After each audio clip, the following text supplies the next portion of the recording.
ಏ ಇಲ್ಲಿ ಕಂಡ್ರಿ ಅವರ ನೋಡಿ ಹೇಳಿದ್ದು, ನಾನೇ ನೋಡು ಹೇಳಿದ್ದು.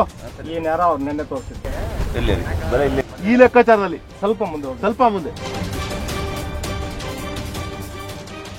ನಮಸ್ತೆ ಬಂಧುಗಳೇ, ಕರ್ನಾಟಕದ ಎಲ್ಲ ಜನತೆಗೂ ವಂದಿಸ್ತಾ ನಾವೀಗ ಬೇಲೂರಲ್ಲಿ ಇದ್ದೇವೆ. ನಿನ್ನೆ ರಾತ್ರಿ ಬಂದು ನಾವು ಮಗು ಕರ್ಕೊಂಡು ಹೋದಾಗ ಇಲ್ಲೇ ನಾವು ಆಲ್ಟ್ ಮಾಡಿದ್ದೇವೆ ಬೇಲೂರಲ್ಲಿ.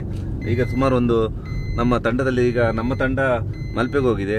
ಆದರೆ ಇಲ್ಲಿ ಗೋಪಣ್ಣನ ಸ್ನೇಹಿತರೆಲ್ಲ ಸೇರಿ ಒಟ್ಟಿಗೆ ನಾವು ಇಲ್ಲಿ ತೆಗಿಲಿಕ್ಕೆ ಬಂದು ನಾನು ಒಬ್ಬ ಇರೋದು ಈಗ ನಮ್ಮ ತಂಡದಲ್ಲಿ. ಆಗ ಇಲ್ಲಿ ಗೋಪಣ್ಣನ ಸ್ನೇಹಿತ ಅಂದರೆ ನಮ್ಮ ಆತ್ಮೀಯರು, ಅವರನ್ನು ಕರೆಸ್ಕೊಂಡು ಬೆಂಗಳೂರಿಂದ ಇಲ್ಲಿ ಬಂದಿದ್ದೇವೆ ಕಾರ್ ಸಮೇತ. ಈಗ ಇದರಲ್ಲಿ ಅಕ್ಯುಪ್ಮೆಂಟ್ಸ್ ಉಂಟು, ಅದನ್ನು ತಗೊಂಡು ಈಗ ನಾವು ಬೇಲೂರು ಹೊಳೆ ಹತ್ರ ಬರ್ತಾ ಇದ್ದೇವೆ. ಹೊಳೆ ಹತ್ರ ಅಂದರೆ ಇಲ್ಲೇ ಇವತ್ತಿಗೆ ಬಿದ್ದು 4 ದಿನ ಆಗಿದೆ. ಮತ್ತೆ ಎಲ್ಲಿ ಉಂಟಂತ ಗೊತ್ತಿಲ್ಲ. ಆ ಬಲೆ ಮತ್ತೆ ಅಡಿಯಲ್ಲಿ ತುಂಬ ಮರ ಎಲ್ಲ ಉಂಟಂತೆ. ತುಂಬ ಜಾಗರೂಕತೆಯಿಂದ ಹುಡುಕಬೇಕಾಗ್ತದೆ.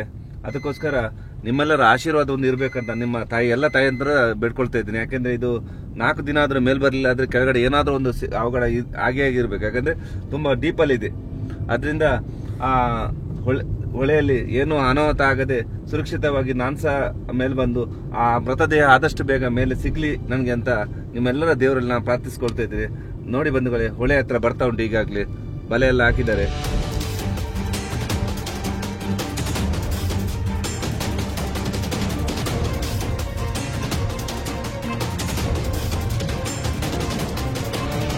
ಈ ಬೋಟ ಹೋಗ್ತಿದೆಯಲ್ಲ, ಅಲ್ಲಿಂದ ಆ ದೋಣಿ ತನಕ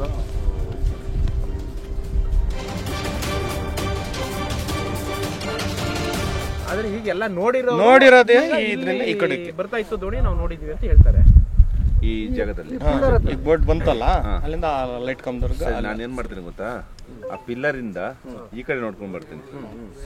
ಈ ಕಡೆ ಬಂದದಲ್ಲವಾ, ಈ ಕಡೆ ಬಂದ ಅಡಿಯಿಂದ ನಾನು ನೋಡ್ಕೊಂಡ್ ಬರ್ತೀನಿ. ಬಲೆ ಎಲ್ಲ ತುಂಬಾ ಉಂಟು ಅಡಿಲಿ. ಅಡಿಲ್ ಬಲೆಗಳು ಏನಾಗಿದೆ, ಮೊದಲು ಕಸಾಯದ ಓಡಾಡ್ತಾ ಇತ್ತು ಆ ಟೈಮ್ ಅಲ್ಲಿ. ಬೀಣೆ ಬಲೆ ಅಲ್ಲ ನಿಮ್ದು, ಬೀಣೆ ಬಲೆ ಅಲ್ಲ, ಈ ತರ ಬೀಣೆದಲ್ಲ. ಆ ಬೀಣೆ ಬಲೆ ಏನ್ ಗೊತ್ತಾ, ನಮ್ಮ ಸಿಲಿಂಡರ್ಗೆ ಅಡಿಯಲ್ಲಿ ಸಿಕ್ಕಾಕೊಳ್ತದೆ. ಅದು ಏನ್ ಗೊತ್ತಾ, ನಾವು ಈಜ್ಕೊಂಡು ಒಂದು ಸಲ ಸಿಕ್ಕಾಕೊಂಡ್ರೆ ನಮ್ಗೆ ತೆಗಿಲಿಕ್ಕೆ ಆಗುತ್ತೆ. ಯಾಕೆ ಹಿಂದ್ಗಡೆ ಇರ್ತದೆ ಅದು, ಮೇಲ್ಬಾರಿಗೆ ನಮ್ಗೆ ಬಿಡುದು. ಅದಕ್ಕೆ ನಾನು ಸೂಕ್ಷ್ಮವಾಗಿ ಒಂದ್ಸಲ ನೋಡ್ಕೊಂಡು ಬರ್ತೀನಿ ಅಡಿಗೆ ಹೋಗಿ ಹೇಗಿದೆ ಅಂತ. ಯಾವ ಜಾಗದ ಬಲೆ ತುಂಬಾ ಇದೆ ನಮ್ಗೆ ಹೋಗ್ಲಿಕ್ಕೆ ಆಗುದು, ಆ ಬೀಣೆ ಬಲೆ ಇರ್ಲಿಕ್ಕೆ. ಯಾಕಂದ್ರೆ ತುಂಬಾ ಬಲೆ ಇಲ್ಲ, ಅಲ್ಲಲ್ಲಿ ಇದೆ. ಅಲ್ಲ, ಈಗ ಬಿಟ್ಟಿರೋದು ಒಬ್ರದ್ದು ಇಲ್ಲ. ಈಗ ಹಳೇದು ಏನಿದೆ ಆ ಕಸ ಓಡಾಡೋ ಟೈಮಲ್ಲಿ ಕೆಲವ್ರದ್ದು ಕೊಚ್ಕೊಂಡು ಹೋಗಿ ಅದು ಇದು ಇಲ್ಲ. ಅದೆಂತ ಅಷ್ಟ ಅದು ಫುಲ್ ಅಡಿಯಲ್ಲಿ ಇರ್ತಾವ. ಅದು ಅಡಿಯಲ್ಲಿ ಅದೇನ್ ತೊಂದ್ರೆ, ಅದು ನಾವು ತೆಗೆದು ನಾವು ನೋಡ್ತೇವೆ, ಲೈಟ್ ಆಗಿ ನೋಡ್ತೇವೆ. ಯಾವ ಜಾಗದ ಯಾವ್ದು ಬಲೆಗಿಲ್ಲ ಅಡ್ಡ ಇದ್ದು ಸಿಕ್ಕಿ ಬಿದ್ರೆ ಕಷ್ಟ ಆಗ್ತದೆ. ಇಲ್ಲ, ಬಿಟ್ಟಿರೋದು ಒಬ್ರದ್ದು ಇಲ್ಲ. ಮೇಲೆ ನಿಮ್ಮ ಇಂತ ದೋಣಿ ಸಲ ಅಲ್ಲಿ ಕೆಳ ಅಡಿಯಲ್ಲೇ ಉಂಟಲ್ಲ, ಈಗ ಇದ್ದ ಜಾಗ ಇದು ನಮ್ಗೆ ಸಿಕ್ಕಿದ್ರೆ ಓಕೆ, ಅಲ್ಲಿ ತೆಗಿಬಹುದು. ಮತ್ತೆ ಏನಿದ್ರು ಮೇನ್ ಆಗಿ ನಮ್ಗೆ ದೋಣಿ ಬೇಕು, ದೋಣಿ ಅಡಿಯಲ್ಲಿ ಇರ್ಬೇಕು ಅನ್ನೋ ಡೌಟ್ ಏನಿಲ್ಲ. ದೋಣಿ ಅಡಿಯಲ್ಲಿ ಇರೋದಕ್ಕೆ ಅವ್ರು ಎದ್ದಿಲ್ಲ, ಇಲ್ಲಾಂದ್ರೆ ಇಷ್ಟೊತ್ತಿಗೆ ಎದಳ್ಳೇಬೇಕು. ಇದೀಗ ದೋಣಿ ಅಡಿದು ಗೊತ್ತಲ್ಲ, ಅದು ಕೌಂಚು ಬಿದ್ದಿರ್ಬೇಕು, ಉಲ್ಟಾ ಬಿದ್ದಿರ್ಬೋದು. ನೀರು ತುಂಬಿಕೊಂಡು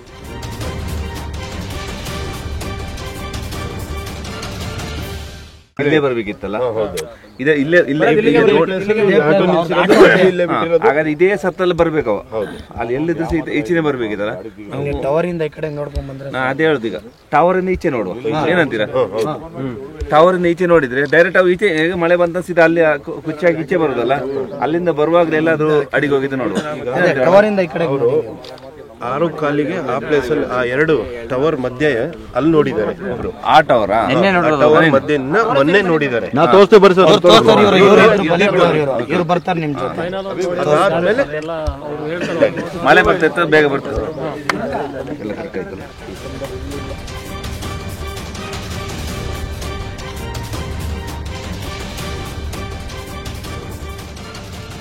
ಈಜಲಿಕ್ಕೆ ಗೊತ್ತಿಲ್ಲ, ತೆಪ್ಪ ನೀರಿಗೆ ಈಗ ಹೋಗುತ್ತಲ್ಲ, ಅವು ಬಿಡುವಾಗ ತೆಪ್ಪಂಗೆ ಗಟ್ಟಿ ಇಟ್ಕೊಳ್ತಾರೆ ಅಡಿ ಹೋಗು. ಆ ತೆಪ್ಪ ಇಟ್ಕೊಂಡು ಅದೇ ಕೌಚಿ ಬಿದ್ದಿರ್ಬೋದು, ಮತ್ತೆ ಬಲೆ ಏನಾದ್ರು ಉಳಿದಿದ್ದು ಕಾಲಿಗೆ ಬಿದ್ದಿರ್ಬೋದು. ಬಲೆ ತಲೆ ಕಟ್ಟಿಲ್ವ ಆ ಕಡೆಗೆ, ಕಟ್ತಂತ ಹೋದವರು ಬಲೆ ಕಟ್ಟಿಲ್ಲ, ಬಲೆ ಹಾಗೆ ಇದೆ. ಅದಕ್ಕೆ ನಾವು ಫಸ್ಟ್ ಅಲ್ಲಿಗೆ ಹೋಗೋಣ ಅಂತ, ಆ ಪ್ಲೇಸಿಗೆ ಹೋಗೋಣ. ಆಮೇಲೆ ಕವರ್ ಸಿಕ್ಕಿದ್ದು, ಕವರು ಅಲ್ಲೇ ಸಿಕ್ಕಿರೋದು. ಯಾವ ಕವರು? ಪ್ಲಾಸ್ಟಿಕ್ ಕವರ್ ಹಾಕೊಳ್ತಾರೆ ಮೇಲ್ಬಂದಲ್ಲಿ ಕನ್ಫರ್ಮ್ ಜಾಗ ತೋರಿಸಿ ನನ್ಗೆ, ಯಾಕಂದ್ರೆ ಅಲ್ಲಿಂದ ಮೇಲೆ ಬಂದಿರ್ತದೆ, ಅದು ಬಂದಿರುತ್ತೆ.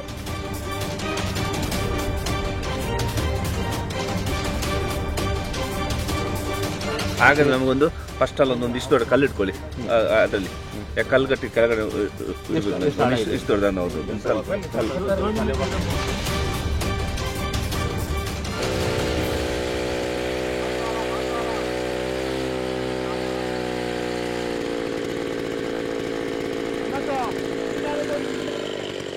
ಪ್ಲಾಸ್ಟಿಕ್ ಸಿಕ್ಕಿದ್ ಲೆಕ್ಕಾಚಾರಕ್ಕೆ ಹೋಗ್ಬೇಡಿ. ಪ್ಲಾಸ್ಟಿಕ್ ತೇಲ್ಕೊಂಡು ಹೋಗಿರುತ್ತೆ, ಅದ್ ಬಿಟ್ಟಾಕಿ. ಗುಡ್ಡೆ ಸಿಕ್ತಲ್ಲ ಇಲ್ಲಿ ಬಲೆ ಗುಡ್ಡೆ ಆಗಿತ್ತಲ್ಲ ಅಲ್ಲಿ ನೋಡಿರಿ. ಇಲ್ಲಿ ಕಂಡ್ರಿ ರೀ, ಅವರ ನೋಡಿ ಹೇಳಿದ್ದು, ನಾನೇ ಹೇಳಿದ್ದು. ಏನ್ ಯಾರೋ ಅವ್ರು ನೆನ್ನೆ ತೋರಿಸಿದ್ದು ಈ ಲೆಕ್ಕಾಚಾರದಲ್ಲಿ. ಸ್ವಲ್ಪ ಮುಂದೆ ಬಲೆ ತೆಗ್ದಾಯ್ತು. ಅದೇ ಕನ್ಫ್ಯೂಸ್ ಆಗ್ತಾ ಇರೋದು. ಬಲೆ ತೆಗಿಬಾರ್ದಾಗಿತ್ತು. ಬಲೆಗೆ ಯಾರ ಬಂದು ತೆಗೆದ್ಬಿಟ್ಟು ದೋಣಿಯವ್ರು ಎತ್ಬಿಟ್ರು. ಬಲೆಗೆ ಏನಾದ್ರು ಸಿಕ್ಬಹುದು ಬಲೆ ನೋಡಿ ಸರ್. ಇಲ್ಲಿ ಈ ಲೆಕ್ಕಾಚಾರದಿಂದ ಸ್ಟ್ರೈಟ್ ಕಟ್ಟುದಲ್ಲ, ಅಲ್ಲ ಹಿಂಗ್ ಕೆಳಗಡೆ ಹೋಗಿದ್ದು ಅಲ್ಲಿಂದ ಮೇಕ್ ಹೋಗಿ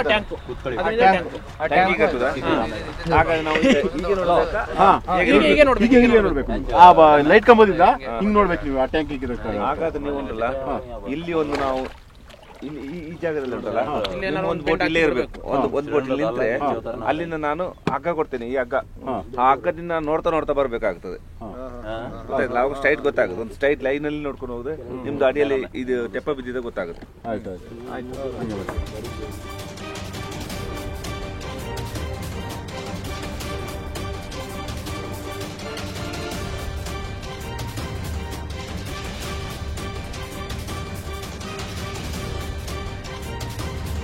ಎರಡು ಬಲೆ ಬಿಟ್ಟಿರೋದವ್ರು, ಎರಡು ಪಿಂಡಿನೂ ಒಟ್ಟಿಗೆ ಆಗಿತ್ತು.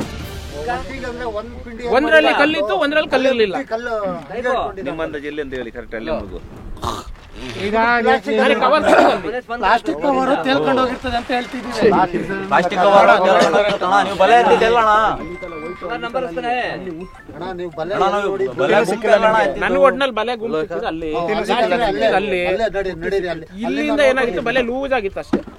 ಬಲೆ ಗುಂಪು ಸಿಕ್ತು, ಅಲ್ಲಿ ಹೋಗೋಣ ನೋಡಿ. 2 ಸಿಲಿಂಡರ್ ಇದೆಯಲ್ಲ, ಅಲ್ಲಿ 1 ಸಿಲಿಂಡರ್ ಅಲ್ಲಿ ನೋಡಿ, ಇನ್ನೊಂದು ಸಿಲಿಂಡರ್ ಇಲ್ಲಿ ನೋಡೋಣ. ಹಗ್ಗ ನೋಡಿ ಬಿಡಿಸ್ಕೊಡಿ ಅವರಿಗೆ. ಹೇಳ್ಬೇಕು ಅಂದ್ರೆ ಇನ್ನೊಂದು ಗಂಟಾಗಿತ್ತಾನ ಬಿಡಿಸ್ಕೊಡಿ. ಎಷ್ಟು ಅವರ್ ಇರುತ್ತೆ? 1 ಗಂಟೆ, 1.5 ಅವರ್ ಇರ್ತಾರೆ. ಯಾಕಂದ್ರೆ ಅದ್ರೊಳಗೆ ಒಂದೇ ಸಿಲಿಂಡರ್ 7 ಗಂಟೆ 20 ಜನ ತೆಗಿತೀವಿ ನಾವು. ಯಾಕೆ 5 ನಿಮಿಷ ತೆಗಿಬೋದು? ಕರೆಕ್ಟ್ ಜಾಗ 5 ನಿಮಿಷ ತರ ಇದಾರೆ. ಏನೋ ಒಂದ್ ಮಾಡ್ಬಿಡವು. ಬೀಸೋಬಲ್ಲೆ ಬೀಸಾಕಾದಾಗ್ಲಿ ಹೆಂಗೋ ಒಂದ್ ಮಾಡವು. ಇಷ್ಟೆಲ್ಲ ಮತ್ತು ಹಗ್ಗ ಬಿಡ್ಸ್ಕೊಡ್ರಿ, ಗಟ್ಟಾಗಿತ್ತು.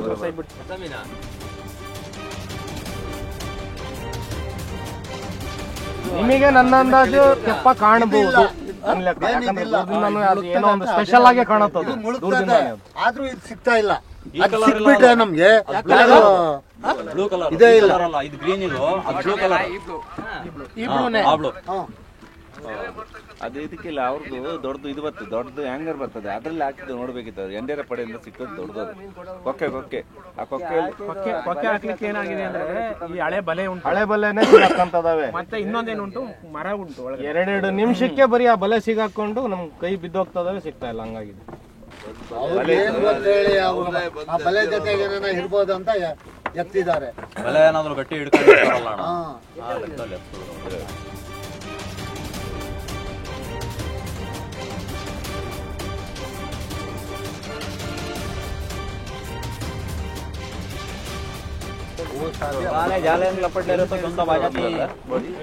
ನಾವು ಅದು ಮುಗಿಸ್ಕೊ ಬಂದಿದ್ರು.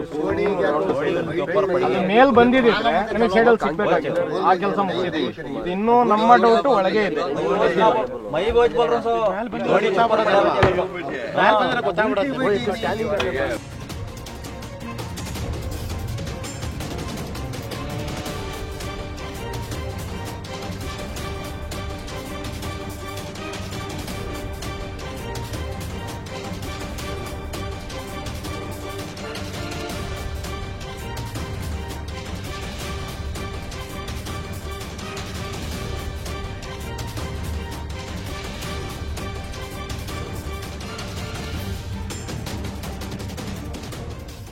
ಹೌದೇ. ಅದು ಅರ್ಧ ತನಕ ಬೆಲೆ ಅಲ್ಲಿ ಅರ್ಧದಿಂದ ಬಿದ್ದಲ್ಲ, ಆ ಕಡೆಯಿಂದ ಅರ್ಧದಿಂದ ಈಚೆ ನೋಡುವ.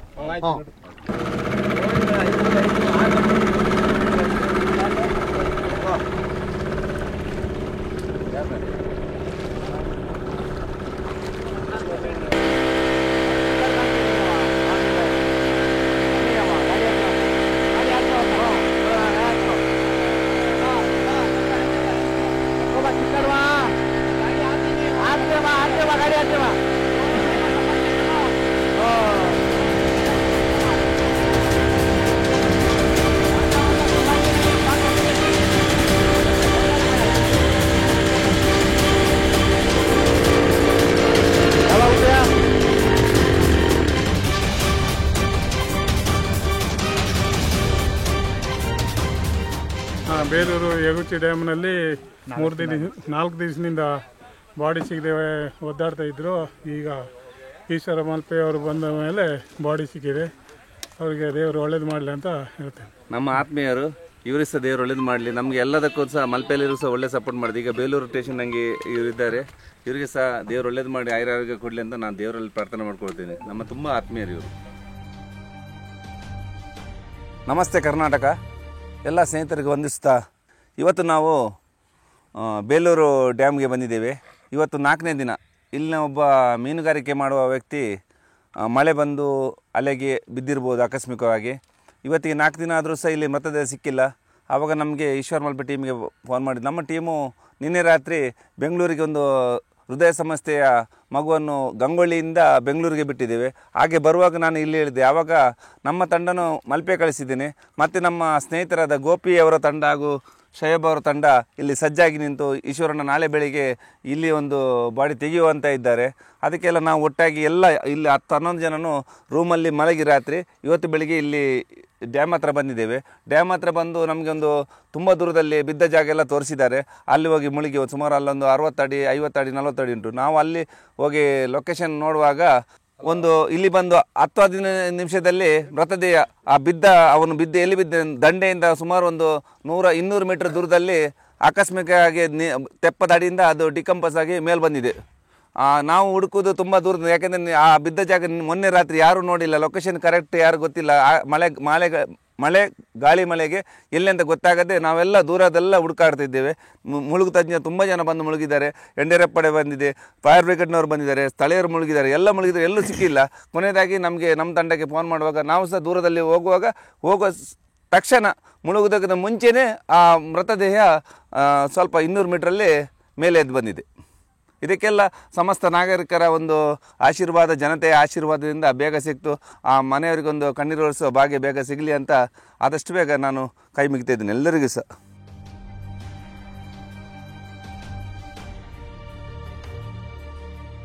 ಬೇಲೂರಿನ 4 ದಿನ ಮೀನುಗಾರಿಕೆ ಒಬ್ಬ ಮೃತಪಟ್ಟಿದ್ದಾನೆ ಎಂಬ ಕೇಳೋ ವಿಷಯನ ಈಶ್ವರ್ ಮಲ್ಪೆಣ್ಣವ್ರಿಗೆ 4 ದಿನ ಆದಮೇಲೆ ಕಾಲ್ ಬರುತ್ತೆ. ಅವರು ಲಾಡ್ಜಲ್ಲಿ ರೂಮ್ ಮಾಡಿಕೊಂಡು ನಾವೆಲ್ಲ ತುಂಬ ಒಂದು 10-15 ಜನ ನಾವು ಆಂಬುಲೆನ್ಸ್ ಫೀಲ್ಡಲ್ಲಿ ಇದ್ದಿದ್ದರಿಂದ ಇವತ್ತು ಹಾಸನ್ಗೆ ಬಂದು ಮತ್ತೆ ನಿನ್ನೆ ಮಗುನ ಬೆಂಗಳೂರಿಗೆ ಉಚಿತವಾಗಿ 1 ತಿಂಗಳ ಮಗುನ ಸೇಫಾಗಿ ಕರ್ಕೊಂಬಂದಿದ್ದಾರೆ. ಆ ಮಗುನೂ ಕೂಡ ಚೆನ್ನಾಗಿದೆ. ಆ ಕಡೆಯಿಂದ ವಾಪಸ್ಸು ಹಿಂತಿರುಗಿ ಮಲ್ಪೆಗೆ ಹೋಗಬೇಕಾದ್ರೆ ಅವ್ರಿಗೆ ಕಾಲ್ ಬರುತ್ತೆ ಹಾಸನ್ನಿಂದ. ಅದರಿಂದ ನಾವು ಬಂದು ಲಾಡ್ಜಲ್ಲಿ ರೂಮ್ ಮಾಡಿಕೊಂಡು ಒಂದು 10-15 ಜನ ಬಂದಲ್ಲಿ ಆಲ್ಟ್ ಆಗಿರ್ತೀವಿ. ಬೆಳಗಿನ ಜಾವ 7 ಗಂಟೆಗೆ ಬರ್ತೀವಿ. 7 ಗಂಟೆಗೆ ಬಂದು ಬಾಡಿಯನ್ನು ಹುಡ್ಕುವಂಥ ಪ್ರಯತ್ನ ಮಾಡ್ತೀವಿ. ಹುಡ್ಕುವಂಥ ಪ್ರಯತ್ನದಲ್ಲಿ ಅರ್ಧ ಗಂಟೆಗೆ ಬಾಡಿ ಸಿಗುತ್ತೆ. ಇವತ್ತು ಈಶ್ವರಣ್ಣನ ತಂಡ ಮತ್ತು ನಮ್ಮ ಗೋಪಣ್ಣರ ತಂಡದಿಂದ ತುಂಬ ಹೃದಯದ ಧನ್ಯವಾದಗಳು. ಇದೇ ರೀತಿ ಈಶ್ವರ್ ಮಲ್ಪೆಣ್ಣವರು ಸಾವಿರಾರು ಬಾಡಿಗಳನ್ನ ಉಚಿತವಾಗಿ ಸೇವೆ ಮಾಡಿ 100 ಅಡಿಯಿಂದ ಬಾಡಿಗಳು ಎತ್ತಿದ್ದಾರೆ. ಎಲ್ಲ ಬಾಡಿ ಸಿಕ್ಕಿವೆ, ಎಲ್ಲ ಉಚಿತ ಸೇವೆ ಮಾಡಿದ್ದಾರೆ. ಅದೇ ರೀತಿ ಇದೇ ರೀತಿ ನೀರಿಗೆ ಆಗಿರ್ಬೋದು, ಇಲ್ಲ ಸಮುದ್ರಕ್ಕಾಗಿ ಸಿಲುಕಿ 100 ಜೀವ ಉಳಿಸಿದ್ದಾರೆ. ಹಾಸನ ಆಗಿರ್ಬೋದು, ಬೆಂಗಳೂರು ಆಗಿರ್ಬೋದು, ಮೈಸೂರು ಆಗಿರ್ಬೋದು, ಮಡಿಕೇರಿ, ಈ ಕಡೆ ಎಲ್ಲೇ ಬಂದರೂ ಈಶ್ವರನಿಗೆ ನಾವು 24 ಗಂಟೆ ಸೇವೆ ಕೊಟ್ಟು ನಾವು ಸಹಕಾರ ಕೊಡ್ತೀವಿ. ಇದೇ ರೀತಿ ನಮ್ಮ ಈಶ್ವರನಿಗೆ ಆ ದೇವರು ಆಯಸ್ಸು ಆರೋಗ್ಯ ಕೊಟ್ಟು ಇದೇ ರೀತಿ ಮತ್ತಷ್ಟು ಬಡ ಸೇವೆಗಳನ್ನ ಮಾಡಲಿ, ಮತ್ತಷ್ಟು ದೇವರು ಅವ್ರಿಗೆ ಆಶೀರ್ವಾದ ಮಾಡಲಿ ಅಂತ ನಮ್ಮ ತಂಡ ಇವತ್ತು ಅವ್ರಿಗೆ ಕೋರ್ಕೊಳ್ಳುತ್ತೆ. ಬೆಂಗಳೂರಿಂದ ಗೋಪಿಯಣ್ಣ ತಂಡ ಮತ್ತು ಮಲ್ಪೆ ಈಶ್ವರಣ್ಣ ಅವ್ರ ಕಡೆಯಿಂದ ಎಷ್ಟೋ ತುಂಬ ಜನಗಳಿಗೆ, ಬಡವ್ರಿಗೆ ತುಂಬ ಹೆಲ್ಪ್ ಮಾಡ್ತಿದ್ದಾರೆ, ಉಚಿತ ಸೇವೆ ಕೊಡ್ತಿದ್ದಾರೆ. ಮತ್ತು ಇನ್ನೊಂದು ಅವ್ರದ್ದು ಏನೋ ಇವತ್ತು ಬೇರೆ ಪ್ರಾಬ್ಲಮ್ ಇದ್ರೂ ಅವರು ಅದನ್ನೆಲ್ಲ ಮನಸ್ಸಿಗೆ ಏನೋ ತಗೊಳ್ದಲ್ಲೇ ಡೈರೆಕ್ಟ್ ಇಲ್ಲಿ ಬಂದು ಬಡ ಜನವರಿಗೆ ಹೆಲ್ಪ್ ಮಾಡಬೇಕು ಅಂತ ಬಂದು ಇದೊಂದು ಕಾರ್ಯಾಚರಣೆ ಮಾಡ್ತಿದ್ದಾರೆ. ಅದೇ ನಿನ್ನೆ ನಾವು ನೋಡ್ದಂಗೆ ಒಂದು ಬೇಬಿ ಕರ್ಕೊಂಡೋದ್ರು ಈಶ್ವರಣ್ಣ ಅವರು. 1 ತಿಂಗಳು ಬೇಬಿ ಹಾರ್ಟ್ ಸರ್ಜರಿಗೋಸ್ಕರ ನಮ್ಮ ಗ್ರೂಪಲ್ಲಿ ಇನ್ಫಾರ್ಮ್ ಮಾಡಿದ್ರು. AKRS ಅಲ್ಲಿ ಇನ್ಫಾರ್ಮ್ ಮಾಡಿದ ತಕ್ಷಣ ಅಲ್ಲಿಂದ ಕಡಿಮೆ ಅಂದ್ರೂ ಒಂದು 600 ಕಿಲೋಮೀಟ್ರು 7 ಅವರ್ಸಲ್ಲಿ ರೀಚ್ ಮಾಡಿದ್ದಾರೆ. ಅಷ್ಟು ರೀಚ್ ಮಾಡಬೇಕಂದ್ರೆ ತುಂಬ ಧೈರ್ಯ ಇರಬೇಕು. ಮತ್ತು ಅದಾಗಿದ್ದ ತಕ್ಷಣ ಇಲ್ಲಿ 4 ದಿವಸ ಆಗಿದ್ರೂ ಬಾಡಿ ಸಿಕ್ಕಿರಲಿಲ್ಲ. ಆವಾಗ ಈಶ್ವರಣ್ಣಂಗೆ ಫೋನ್ ಮಾಡಿ ಹೇಳಿದ್ರು, ಈ ಥರ ಬನ್ನಿ ಅಂತ. ಬೇಲೂರು ಟೀಮ್ ಏನಿದೆ ಅವ್ರು ಫೋನ್ ಮಾಡಿ ಹೇಳಿದ ತಕ್ಷಣ ನಾವು ಬಂದ್ವಿ. ನೆನ್ನೆ ಹಾಲ್ಟಾಗಿ ಇವತ್ತು ಬೆಳಗ್ಗೆ ಬಂದು ಎಲ್ಲ ರೆಡಿ ಮಾಡ್ಕೊಂಡು ಎಲ್ಲ ಹೋದ್ವಿ. ಬೋಟ್ ಎಲ್ಲ ಒಳಗಡೆ ಹೋಗಿ ನೋಡಿಕೊಂಡು ಇನ್ನೇನು ನೀರಲ್ಲಿ ಹೋಗ್ಬಿಟ್ಟು ನೋಡ್ಕೊಂಡು ಬರಬೇಕಿತ್ತು, ಅಷ್ಟರಲ್ಲೇ ಬಾಡಿ ಡಿಕಂಪೋಸ್ ಆಗಿ ಮೇಲ್ಗಡೆ ಬಂತು. ಅದಕ್ಕೆ ಎಲ್ಲರಿಗೂ ಏನು ಹೇಳ್ಬೇಕಂದ್ರೆ ಎಲ್ಲರಿಗೂ ತುಂಬ ಧನ್ಯವಾದಗಳು, ಮತ್ತು ಈಶ್ವರನ ಟೀಮ್ ಅವ್ರಿಗೂ ತುಂಬ ಥ್ಯಾಂಕ್ಸ್. ಈಗ ನಮ್ಮ ಜೊತೆ ಇದ್ದಾರೆ ಈ ಒಂದು ಬೇಲೂರು ಡ್ಯಾಮ್ನಲ್ಲಿ ಮೀನುಗಾರಿಕೆ ಮಾಡ್ತಿದ್ದಂಥವ್ರು. ಸೊ ಅವ್ರ ಹತ್ರ ಈ ಒಂದು ಕೇಸ್ನ ಬಗ್ಗೆ ಅತಿ ಹೆಚ್ಚು ಮಾಹಿತಿನ ತಿಳ್ಕೊಳ್ಳೋಣ. ಸರ್, ನಮ್ಮ ಹೆಸರು ಹನುಮಂತು ಅಂತ. ನಾವು ಇಲ್ಲೇ ಬೇಲೂರಿನವ್ರೆ. ನಾವು ಹೆಚ್ಚು ಕಮ್ಮಿ ಚಿಕ್ಕದ್ರಿಂದನೂ ಇಲ್ಲಿ ಮೀನು ಇಟ್ಕೊಂಡು ಜೀವನ ಮಾಡ್ತಾ ಇದೀವಿ. ಈಗ ಡ್ಯಾಮ್ ಆಗಿ ಹೆಚ್ಚು ಕಮ್ಮಿ ಒಂದು 25 ವರ್ಷ ಆಯಿತು. 25 ವರ್ಷದಿಂದ ಇಲ್ಲಿವರೆಗೂ ಸಮೇತ ಯಾವುದೋ ದೋಣಿಯವ್ರಿಗೆ ಆಗಲಿ ಮೀನವ್ರಿಗೆ ಆಗಲಿ ಅನಾಹುತ ಆಗಿರಲಿಲ್ಲ. ಈಗ ಮೊನ್ನೆ ಬಲೆ ಬಿಡೋಕ್ಕೆ ಆದರೂ ಸಿಂಗಲ್ ಒಬ್ಬರು ಬಂದಿದ್ದರು, ಕದೀರ್ ಅಂತ. ಅವರು ಸಿಂಗಲ್ ಒಬ್ಬರು ಹೋದಾಗ ಏನಾಗಿದೆ, ಈ ನಮ್ಗೆ ಇಲ್ಲಿ ಪ್ರವಾಸ ಉದ್ಯಮಿಯವರು ಬೋಟಿಂಗ್ಗೆ ಕೊಟ್ಟಿದ್ದಾರೆ, ಲೈಸೆನ್ಸ್ ಕೊಟ್ಟು. ಅವರು ಲೈಸೆನ್ಸ್ ಸರಿ ಇಲ್ಲ, ಆದರೂ ಅವರು ಅರ್ಧ ಡ್ಯಾಮ್ ತನಕ ಬಂದು ನಡೆಸ್ತಾ ಇದ್ದಾರೆ. ಆ ಅರ್ಧ ಡ್ಯಾಮಲ್ಲಿ ಹೋದಾಗ ಇವ್ರು ಒಬ್ಬರೇ ಬಲೆ ಬಿಡ್ತಾ ಇದ್ದ ಕಾರಣ ಏನಾಗಿದೆ, ಅದು ಬೋಟು ಅವ್ರ ಮುಂದೆ ಹೋದಾಗ ಅದು ನೀರು ಅಲೆ ಜಾಸ್ತಿಯಾಗಿ ಇವರು ದೋಣಿ ಒಳಗಡೆ ನೀರು ನುಗ್ಗಿ ಇವ್ರು ಒಬ್ಬರು ಅಲ್ಲೇ ಮೃತಪಟ್ಟಿದ್ದಾರೆ. ಆದರೆ ಆ ಬೋಟ್ ಅವರು ಅವ್ರನ್ನ ಗಮನಿಸಿಲ್ಲ. ಬೋಟ್ ಹೋಗ್ಬೇಕಾದ್ರೆ ನೋಡಿದ್ದಾರೆ, ಅವರು ಮುಂದೆ ಇದ್ದಾಗ ದೋಣಿ ಇಲ್ಲಿ ಇತ್ತು ಅಂತ ಹೇಳ್ತಾರೆ. ಆಮೇಲೆ ಅವ್ರು ಮತ್ತೆ ಹಿಂದೆ ತಿರುಗಿ ನೋಡಿಲ್ಲ. ಅದು ರಾತ್ರಿ ಆಗಿದ್ರಿಂದ, ರಾತ್ರಿ ಅಂದರೆ ಒಂದು 5:30-6 ಗಂಟೆ ಆಗಿದ್ರಿಂದ ಅದು ಯಾರಿಗೂ ಗೊತ್ತಾಗಿಲ್ಲ. ಮನೆಯವರು ಯಾವಾಗ ನಮ್ಮ ಮನೆಯವ್ರು ಬಂದಿಲ್ಲ, ಮೀನು ಹಿಡಿಯಕ್ಕೆ ಹೋಗಿದ್ರು ಅಂದರು. ಆಮೇಲೆ ನಾವೆಲ್ಲ ಬಂದು ಎಲ್ಲ ಹುಡುಕಿ ಎಲ್ಲ ನೋಡಿದಾಗ ಸಿಕ್ಕಿಲ್ಲ ಬಾಡಿ. ಇವತ್ತಿಗೆ 4 ದಿವಸ ಆಯಿತು. 4 ದಿವಸ ಆದಮೇಲೆ ಈಗ ಒಂದು ಅರ್ಧ ಗಂಟೆ ಮೊದಲು ಸ್ವಲ್ಪ ಮೇಲೆದ್ದು ಇವಾಗ ಬಾಡಿ ಸಿಕ್ಕಿದೆ.